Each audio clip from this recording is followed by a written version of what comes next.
আজকে কি রে? আরে শুভ নববর্ষ। হ্যাঁ, দরজা খোলা নেই তো বাবু।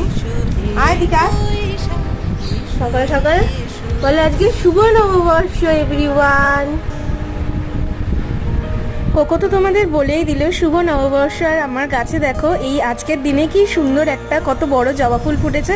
তো ভাবলাম বড় মার পায়ে দেবো স্নান করে। আর একজন দেখো ছাদ থেকে ঘুরে চলে এসছে, আর আমি স্নান টান করে এখন বড় মার পায়ে সেই জবা ফুলটা দেবো। এত সুন্দর লাগছে না, মানে আমার দেখেই মনে হলো এটা বড় মার পায়ে আজকে দেবো। তো তারপরে রেডি হয়ে গেছিলাম, দেখো আমাকে কেমন লাগছে বলে। এটা কিন্তু already get ready with me share করা আছে। তো আমাকে সেদিনকে কেমন লাগছিল অবশ্যই তোমরা কমেন্ট করে জানাবে। আর এটা হচ্ছে নতুন জুতো জুডিও থেকে নেওয়া। তো আমার এই জুডিওর জুতোগুলো এত ভালো লাগে না। তো যাচ্ছি এখন আমরা দুপুরে খেতে একটা বাঙালি বাফেটে জোড়াসাঁকোতে। তো কী কী খেলাম পরের ব্লগে আসছে, চলো টাটা বাই।